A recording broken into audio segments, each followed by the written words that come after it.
Pemirsa, jelang malam pergantian tahun, lalu lintas di Simpang Gadok, Jawa Barat terpantau lancar ke arah kawasan wisata Puncak. Pihak kepolisian tetap menerapkan sistem ganjil genap untuk mencegah lonjakan arus pengunjung di kawasan wisata Puncak pada saat malam pergantian tahun baru. Polres Kota Bogor memberlakukan sistem ganjil genap di kawasan Puncak sejak 24 Desember 2021 hingga 2 Januari 2022.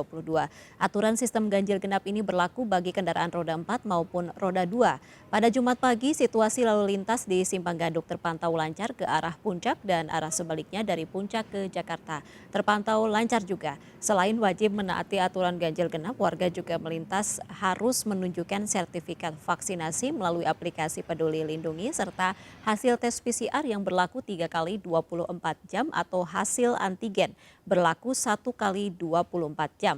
Penyiagaan 280 petugas gabungan untuk memeriksa persyaratan ini di beberapa titik.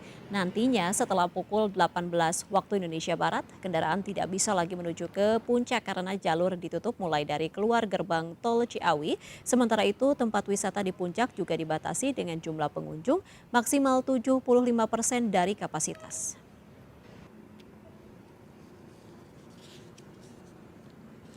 Pemirsa, untuk mengetahui bagaimana pantauan di kawasan wisata Puncak Bogor, kita bergabung bersama Nadia Raisa. Nadia, bagaimana pantauan kepadatan arus lalu lintas di kawasan Puncak saat ini?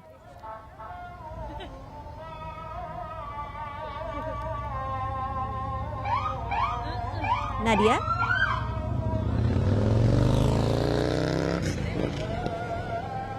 Ya, Irma, hingga saat ini untuk situasi lalu lintas di Simpang Gadok tempat saya melaporkan memang terpantau lancar di kedua arahnya, baik yang mengarah ke Puncak ataupun yang menuju ke arah Jakarta. Tetapi sekitar pukul 2 siang tadi sempat terjadi antrian yang cukup panjang dikarenakan adanya pemeriksaan terkait dengan protokol kesehatan, di mana masyarakat harus bisa menunjukkan sertifikat vaksin COVID-19 dan juga hasil tes negatif COVID-19. Selain itu juga untuk sistem ganjil genap tetap diterapkan di sini hingga pukul 6 sore nanti barulah dilakukan pengalihan arus. Dan memang di sini menurut pantauan kami untuk saat ini lalu lintas yang menuju ke arah Puncak masih terpantau lancar sehingga tidak diberlakukan rekayasa lalu lintas seperti kontraflow ataupun sistem satu arah. Ya, Irma. Ya, mungkin bisa Anda jelaskan apakah ada kemungkinan puncak arus kendaraan di sana mengingat banyak mungkin warga yang ingin berwisata ke Puncak.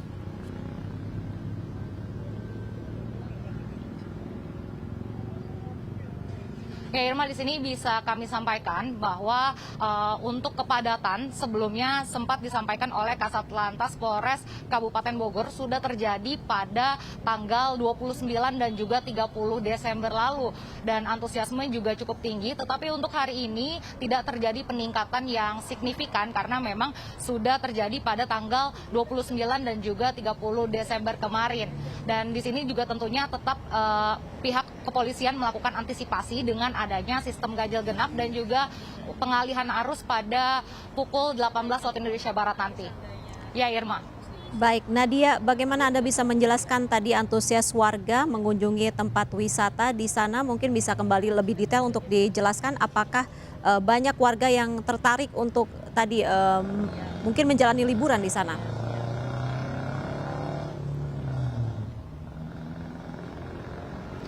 Ya, Irma, bisa kami sampaikan untuk warga memang cukup antusias di beberapa tempat, misalnya mulai dari Gunung Mas hingga Rindu Alam menurut informasi yang kami dapatkan, tetapi nantinya akan dilakukan sterilisasi karena tempat-tempat wisata memang dibatasi maksimal hanya 75% dari total kapasitas. Tetapi meskipun warga antusias seperti adanya peningkatan pada tanggal 29 dan juga 30 Desember lalu, namun untuk tahun ini memang untuk malam tahun baru tidak sebanyak dari tahun-tahun sebelumnya. Begitu informasi yang kami dapatkan dari Kasat Lantas Polres Kabupaten Bogor.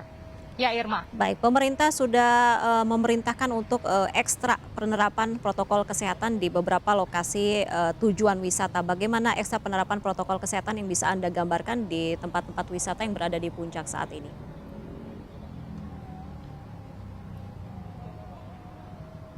Untuk tempat-tempat wisata tentunya masyarakat ini harus menggunakan scan barcode untuk check-in menggunakan aplikasi.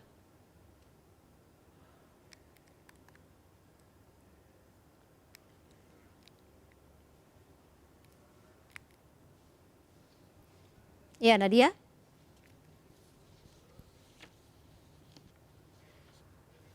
Baik. Antigen yang diambil 1 kali 24 jam, sementara untuk anak-anak usia di bawah 12 tahun mereka harus menyertakan hasil PCR test yang diambil sampelnya 3 kali 24 jam maksimal sebelum keberangkatan. Seperti itu, Irma. Baik, Nadia mungkin bisa diinformasikan untuk kawasan wisata di Puncak Bogor, apakah ada batasan operasional dan sampai jam berapa mereka bisa melintasi puncak?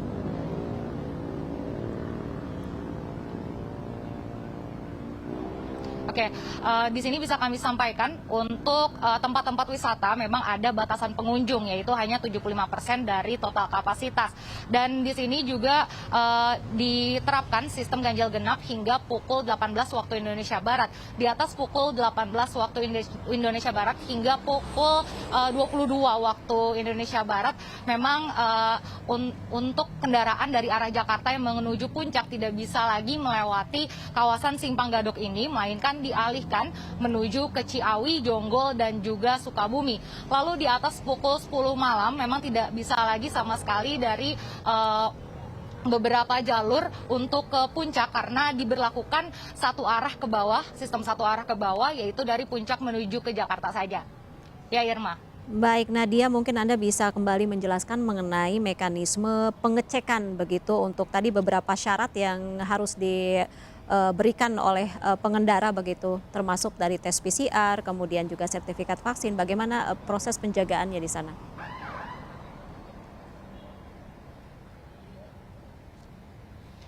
Di sini bisa kami sampaikan memang untuk saat ini pemeriksaan belum dilakukan lagi, tetapi pada pukul 2 siang tadi pemeriksaan sempat dilakukan, di mana sempat terjadi antrian juga. Masyarakat diminta untuk menunjukkan sertifikat vaksin COVID-19 melalui aplikasi Peduli Lindungi. Untuk penumpang dewasa, mereka harus juga menyertakan hasil antigen yang diambil maksimal 1 kali 24 jam sebelum berangkat. Sementara untuk anak-anak usia di bawah 12 tahun harus bisa menunjukkan hasil PCR test yang diambil 3 kali 24 jam sebelum berangkat. Dan pemeriksaan tadi juga sempat menyebabkan terjadi antrian kendaraan tetapi tidak berlangsung lama. Dan setelah itu mereka yang kendaraannya ganjil atau sesuai dengan tanggal hari ini bisa langsung menuju ke puncak. Dan hal ini masih akan terus berlaku hingga pukul 6 sore nanti. Ya, Baik, Nadia, apakah memang ketika tadi ada penumpang atau pengunjung mungkin yang tidak menuruti atau memberikan syarat yang memang sudah diminta begitu, apakah sanksi yang diberikan? Apakah diputar balik atau seperti apa? Di sini Ya, Irma, di sini bisa kami sampaikan untuk mereka yang tidak bisa memenuhi syarat-syarat yang dibutuhkan, misalnya saja seperti syarat vaksinasi COVID-19 ataupun hasil antigen dan juga PCR, mereka diminta berputar arah kembali ke Jakarta ataupun mereka bisa melakukan vaksinasi ataupun juga melakukan tes usap di sentra vaksin dan juga antigen yang disediakan oleh petugas gabungan yang ada di sekitar Simpang Gadok ataupun Bogor, Jawa Barat. Seperti itu, Irma. Baik, terima kasih Nadia Raisa melaporkan langsung dari Puncak Bogor, Jawa Barat. Selamat bertugas kembali.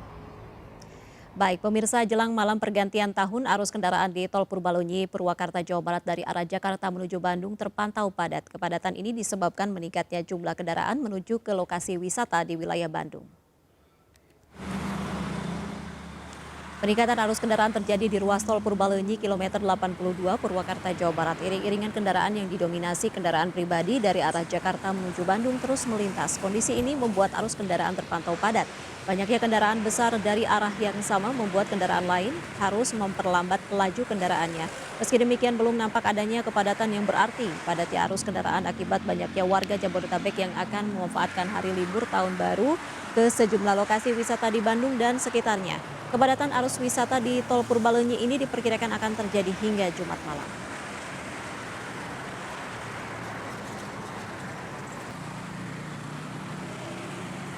Arus lalu lintas di gerbang eksit Tol Palimanan Kabupaten Cirebon, Jawa Barat terpantau padat. Kendaraan yang didominasi mobil pribadi dan bus dari arah Jakarta menuju Jawa Tengah melintas.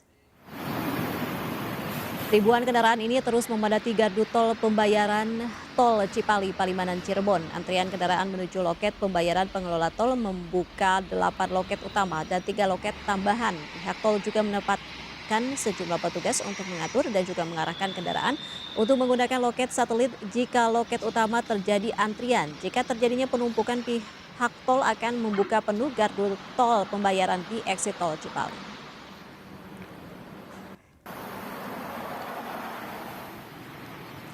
Pemirsa, pemerintah Kota Bandung akan menutup alun-alun dan semua taman kota selama malam pergantian tahun. Ini untuk meminimalisir terjadinya kerumunan masyarakat yang merayakan malam pergantian tahun di Kota Bandung. Mengingat saat ini Kota Bandung masih berada di level 2 penyebaran COVID-19. Jelang pergantian tahun, pemerintah Kota Bandung menutup alun-alun dan taman yang kerap menjadi pusat keramaian warga. Di antaranya alun-alun Ujung Berung, Cicendo, dan alun-alun Bandung. Penutupan sementara ini dilakukan untuk mencegah terjadinya kerumunan warga dalam jumlah besar yang beresiko menjadi klaster penularan COVID-19. Penutupan tersebut diatur dalam Peraturan Wali Kota Nomor 114 serta pelaksanaan Instruksi Menteri Dalam Negeri tentang Pencegahan dan Penanggulangan COVID-19. PLT Wali Kota Bandung, Yana Mulyana, berharap masyarakat dapat mentaati peraturan yang sudah ditetapkan pemerintah Kota Bandung saat malam pergantian tahun. Kita juga akan menutup alun-alun Bandung dan semua alun-alun yang dikelola oleh pemerintah Kota Bandung, milik pemerintah Kota Bandung. Dan itu jelas nggak boleh ditutup. Inmen ini juga ada. Jadi sesuai dengan apa yang ada. Tidak hanya di alun-alun dan taman kota, untuk fasilitas publik lainnya seperti mal dan pusat perbelanjaan, jam operasional diberlakukan mulai pukul 9 hingga 22 waktu Indonesia Barat. Dari Bandung, Jawa Barat, Billy Maulana Finkran, iNews melaporkan. Pemirsa, kami masih akan kembali usai jeda, tetaplah bersama kami.